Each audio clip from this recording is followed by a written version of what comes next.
Last year, I bought my first home.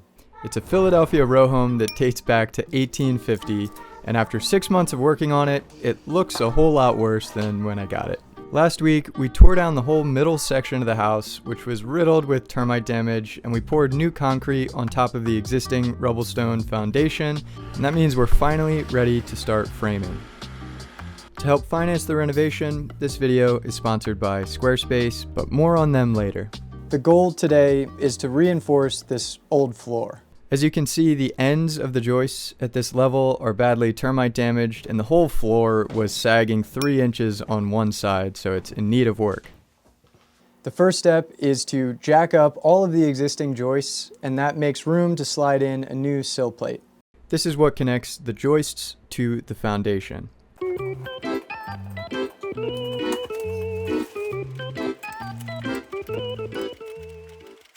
Wood can rot if it's touching concrete, so it's separated by this membrane called sill seal, and we also use pressure-treated lumber for the sill. Next, we're cutting back the existing joist 1.5 inch to make room for a rim board, which basically connects all the joists together. Now that all that's in place, we can start adding new 2x8 lumber on the side of each existing joist to shore up this floor.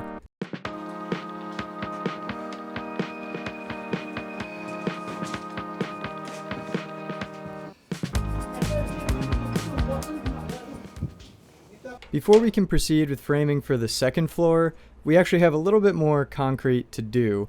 There's a column in the basement that requires a footing, and we kind of need this column to put in another column that's on the first floor, and that column supports the floor framing above. Unfortunately, I forgot to film the concrete going in here, so here it is afterwards after we install the column, but you're going to see more of that next week.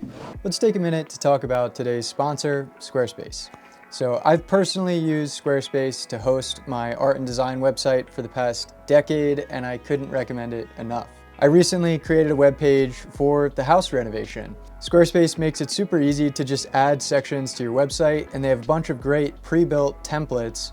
And then once you load those in, you can easily modify the layout with their fluid engine, which allows you to just click and drag content around your website and resize things, and it's super easy and intuitive. Squarespace gives you all the flexibility to make a truly custom and beautiful website that represents you or your brand. When you're ready to start your website, you can head to squarespace.com/ChrisHytha to get 10% off your first purchase of a website or domain and use code ChrisHytha. So with that, thanks as always to Squarespace for sponsoring this video. Let's get back into it. Let's shift gears now to probably my favorite topic and my favorite part about this project, which is design.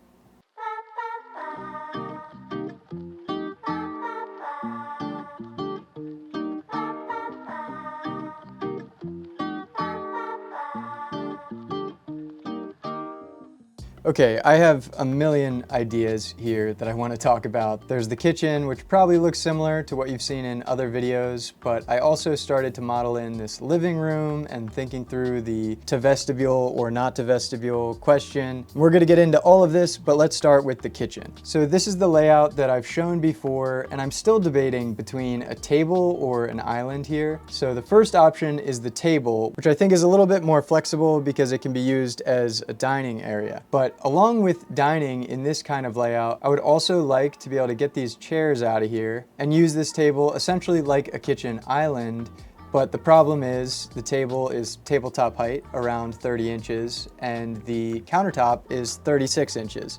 So if you use it like an island, it's going to be annoying to like chop vegetables leaning down. So one solution is to do a standing desk, a sit-stand desk, you know, like motorized legs. Aesthetically, I'm not sure if that's going to look good, but it does add cool functionality and cool adaptability to the space. Another option would be to just build this table to countertop height. But the issue there is then you're sacrificing the seating and that booth on the other side. Your legs would dangle and it'd be like a bar height seat, which isn't ideal. I explored an idea of like building up a platform, like a 6-inch platform to get the booth and the place where you'd put your feet on the booth up. But that was just, I think, a little bit too much. With this table, I like that it could be repositioned in a few ways, and I'm not sure if I would do this, but I think it's interesting. You could put the table over here and kind of use this table in a few different layouts. And I like the idea generally of just living in the space and moving things around until things feel right, but also it can't hurt to do a little bit of pre-planning. Now let's jump to the option with the island to see what that would look like. Okay, here's the island option. I'm not even sure we have enough room to get a proper 24-inch depth to the island. It might be a 12-inch depth, or it could be a custom built thing to properly fit the space, which would be ideal. Here we get some very practical storage in the island front, as opposed to the other option where there's a booth. I was thinking about doing cabinets above the booth because you wouldn't be walking there because it's a booth, but here in the island option, you need to be able to walk behind the island, so I don't want to do that high storage above. So both options kind of have the same amount of storage, just in different places. With this option, the main dining space moves to the back of the house here, and I'm just debating how much room I need for plants. It's a really fun idea to have a whole room like dedicated to plants, but also it's like I can fit a dining table back here, and it feels like the most reasonable thing to do. Like this back room just feels like a dining room. Other notes on this space, the joist here I think might be okay, and there's like a kind of a beadboard ceiling material that could be cool to expose. I need to remove the drywall to see if this is actually feasible, but in this situation I would actually build up the roof with like 2x12s to get room for insulation above the existing roof deck, and then have a new roof on top of that. And this would be a very cost-effective way to elevate the ceiling. In the past, I was exploring options of completely rebuilding this roof and pitching it down towards the back so that it could like loft up, and it's just complicated details and financially irresponsible. So this option could work well, and I could still even get a skylight potentially cutting through where these joists are, which I think would be kind of interesting. Also, I love this area, which is where the existing fridge was. This all would need to be rebuilt as well with 2x6s. Currently, it's like literally just a board, not even a wall, and no insulation, as with everywhere in the house. And this nook would be perfect for storage for pots and soil. Currently in my apartment, this stuff just accumulates in a corner in my living room. So having a proper solution to store those things is really exciting. And the back, of course, I want it to be a 3-pane slider, and depending on the design, part of why this is important to work out is either it will be a slider on the left side and these 2 panes of the door would slide open, or it could be a center door and then 2 fixed panes on either side. Another idea here is to expose the brick along the wall, which I think would be a great feature. I love the exposed brick, and there's none of it in the kitchen area, and there's a little bit of it in the living room, and I think it's a nice way to tie those 2 spaces together.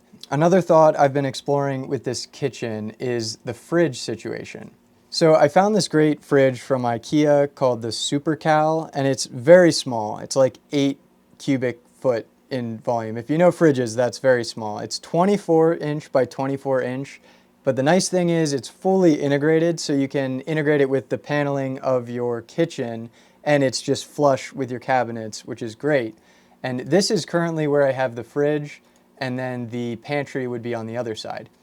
Now, originally my solution to this small storage space, which I don't mind a small fridge, the grocery store is right down the street, so I'm okay with stocking it regularly, but it will be an inherent flaw of the house to have a very small fridge. So the first solution was to just put the existing fridge from the house in the basement, and then any extra freezer space or like bulk drinks or something you could put in the basement. The problem, it doesn't fit down the stairs, I realized. Well, that's just not gonna work. So now I'm debating maybe having a bigger fridge, and then the pantry gets smaller, and all of this is kind of in flux because we need to build the actual space, and it might vary in size depending on where everything lines up. So all this is going to have to be verified in field. I'm also not sure if I want these upper cabinets to match the rest of the kitchen. Generally, I do like this green color. It's kind of a stock color for IKEA kitchens, and I think it just brings some character and interest. The countertops are still likely butcher block. I'm exploring this little detail here because this wall segment here is actually less than 24 inches, so the counter doesn't cleanly die into the wall. It's going to need to have some type of return or recess to meet the wall. So that's going to be interesting to figure out. Another thing, I love travertine. I don't know if that could be an appropriate backsplash material, but I think that would be cool. Other ideas are just a stainless steel counter. I see those a lot in like European kitchens. They're easy to clean, they're durable, easy to maintain, and you could wrap that up to the backsplash too. Could be a look. There's just so many options here to consider, but it's really fun to consider them all. Okay, another note is the ceiling. Originally, we wanted to expose the old joists up here, and then I realized that they were just too damaged to keep, and we decided to expose the joists in the living room, and we're gonna get to that. But here, I was like, I don't know if I wanna like box in those joists and expose them, but paint them white, or do something. And I landed on this idea to expose just the joists above the window.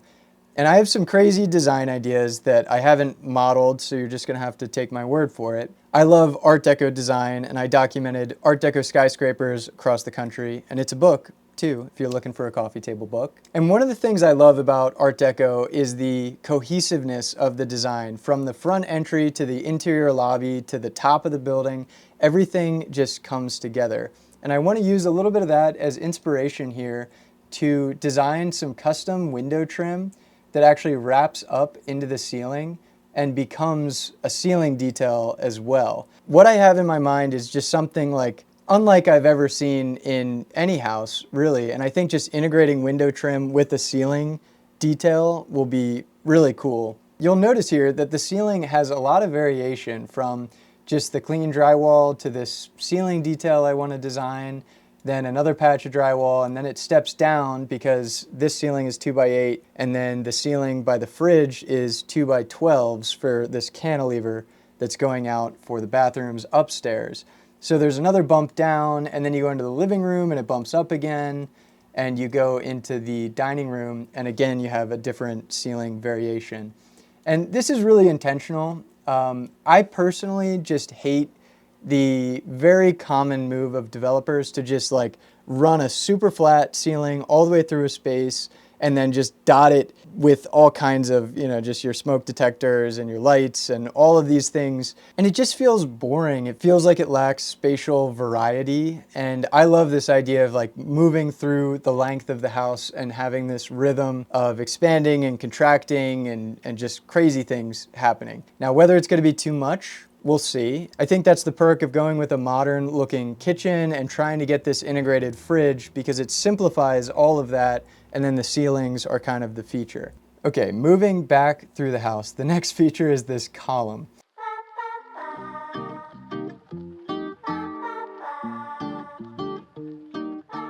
I just found this model in my modeling program here as a stand-in, but I'm starting to really love the idea of this column. At first, it was just weird, and I was trying to find engineering solutions to get rid of it, which were unsuccessful. But now I see it as an opportunity. Like, I think a column as an idea is such a symbol or icon of architecture itself when you look at like Roman and Greek temples.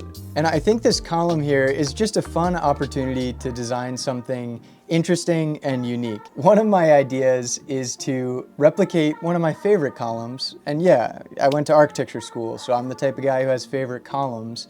It's a very specific column at 30th Street Station in Philadelphia, which, if you're not familiar, it's a gorgeous Art Deco inspired train station. They're just massive and have beautiful detailing.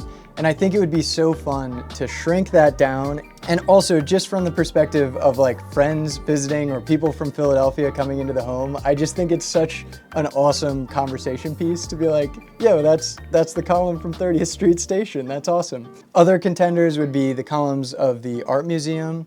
And my first idea actually was just to replicate some of the columns you see around Philadelphia on the corner Rowhomes. There's some great details to get inspired by. And if I do the 30th Street Station column, I'm really excited about the idea of 3D printing formwork and then casting concrete blocks and then like kind of building the column in the same way that they build the real column in these giant blocks of stone. So we'll see. That's going to be a long-term project. Once I move in, that I'm going to figure out, but I love the idea. Okay, next order of business, we got to talk about the vestibule. I really appreciate everyone's feedback. I read through pretty much all of the comments on that video where we were having that discussion, and I think I lean towards removing it. And the main reason is flexibility. So in this layout, I still have a screen here to kind of divide the space, and the entry space has its distinct area and the living room has an area. And ideally, I would like this screen to block those cold drafts, which this design of them probably wouldn't. And again, this is just like a generic model that I found to show the idea. Every little piece of this is going to require refinement and thought and detail.